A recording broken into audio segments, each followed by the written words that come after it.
Today, we're gonna do an item breakdown. So, the rarest items. The first item coming to mind is probably the kendo stick, but I'm not going to include that, I'm so sorry. And I can tell you straight off the bat that this video is probably gonna surprise you. I'm not going to say the stereotypical items, as I mentioned earlier, the kendo stick, but I will be going through this list by the drop rate the item drops, not the trade rarity. This includes items such as the America ring, bronze medal, silver medal, gold medal, all these special occasion events that is only given if you win a contest of some sort. Also, I will not be including alchemist items, which is unobtainable by now.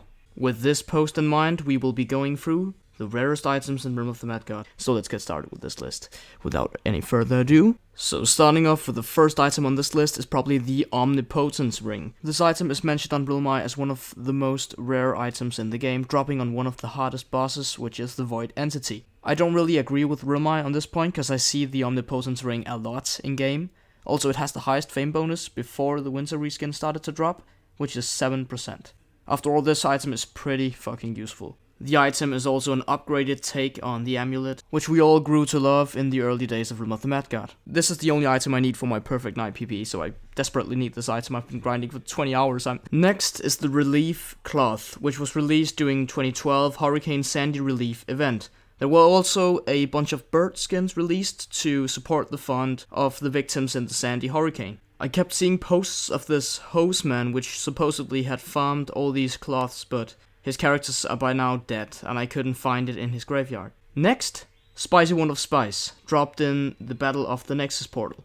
This item is probably one of the rarest of the bunch that you can get in the Battle of the Nexus, which is a dungeon that doesn't really drop anymore. You'd be lucky to find someone selling it on Realmi, which also is one of the reasons that this item is as rare as it is. Now, for one of the most surprising items on this list, I would say the Sand Pail. Almost the same as the ice pail that you now see everywhere. The sand pail actually used to heal and was usable in battle, where you could benefit from the healing. This item could be obtained in the Beach Party Madness event in 2012 and was also offered to players in a free pack during Month of the Mad God 2016. I saw this recently, like 1 month ago, used in a Lost Hole Discord, and I haven't really seen it since, which is why this item goes onto the list. Next one I had myself, which is the Skull of Endless Torment. I kind of threw away this item because I just died with it recklessly on my Necromancer and really didn't care. However, I experienced that this item is much more rare than I thought it was. I only got it because there was an event going with Shaitan. Anyhow, the Shaitan only drops in the Court of Oryx, which is something that people don't usually do. Janus is kind of totally lost here. Now, for probably one of the best looking items in the game and most sought after, the Dirk of Cronus dropping from the Cube God. This item is godlike, only outdamaged by the Aetherite. What a shame. This item is and has been concluded as one of the rarest items in the game. Only a few players get their hands on this stuff, and I'm not one of them. Now for one that I do have. The Shield of Ogmore. This bad boy can fit so much prestige in it. You got this item, you terminate the chicks. Fuck being a nice guy, just have an Ogmore. This item is dropped by the Lord of the Lost Dads. What? Fuck. This item is also mentioned as a very rare item on Realmi and is very usable, with its armor broken feature as one of the only ones in game that does so. This item is for the pure dreamers. Next up is the minor HP and MP potions, which is something that got removed from Realm of the Mad God a couple years ago. They used to drop from normal mobs, such as the pirates. This item is only obtainable by trading now. A bunch of players have collected inventories and vaults of them, but they just lay around in people's vault now, because they only give 50 HP and mana, which is not very useful compared to the rarity of this item. Now for a couple of honorable mentions. We have the Greater Wispot, which is considered as one of the most rare items in this game, considering that it was a part of the Alchemist when it first came out. To get it, you had to deposit a certain UT, and sometimes if you got very unlucky, it had to be something as the Dirk of the Cronus, which is insanely rare and hard to get. If you were lucky, it would be the Fang Dagger, which you get in the Spider Den. Next is the Green Drake Egg, which drops from the Greater Nature Spirit on the End Ancient. You usually don't see this item used very much. It slows every couple 3 seconds, and it slows for 10 seconds. And with a duration of 30 seconds, I'm not sure if this is worth it if you want to buy this for more than 2 life. Another quick one, the Quiver of Thunder, which also drops from the Greater Nature Spirit. My last honorable mention before the last rare item is the Conflict. Dropping from the Skull Shrine, this item is a Mystic PPE's dream, also very hard to obtain. I would say this item lays in the top 5, which is the Dirk of Cronus and the Trap of the Wild Spirit, the Shield of Ogmar, Conflict, as well as the Juggernaut. Now is probably also a good time to mention the Cheater Armors.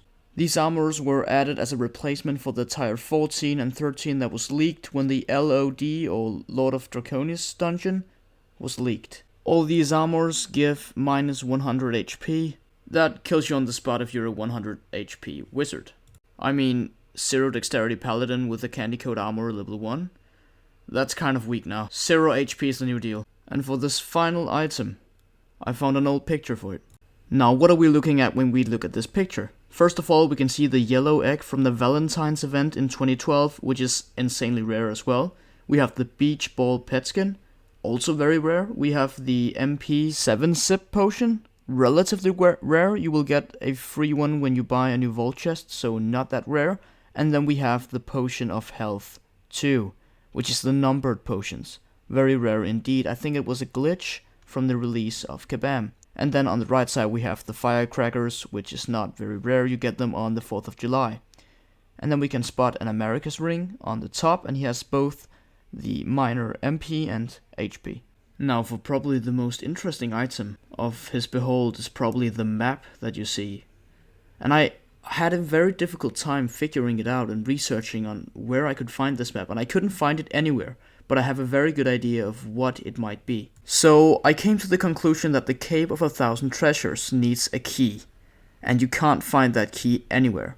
Even though this dungeon is in the game right now, you won't be able to open it anywhere. And so on Realmai I found that if you had a treasure map, which is something you only got if you reached level 20 on a ninja while playing on Congregate servers, you got the treasure map. I couldn't find the sprite anywhere, not even on Realmai. I remember seeing this item in the Nexus, sold when Kabam owned the game, but this item has been removed since. So, what did you guys think of this video? I hope you liked it. Also, I'm working on my Night PPE part 5 right now, but it's very difficult to find content for me, or footage. So it's probably gonna take a little while. The next video is probably gonna be a guide or a top something video like this one. So guys, I hope you enjoyed this. See ya!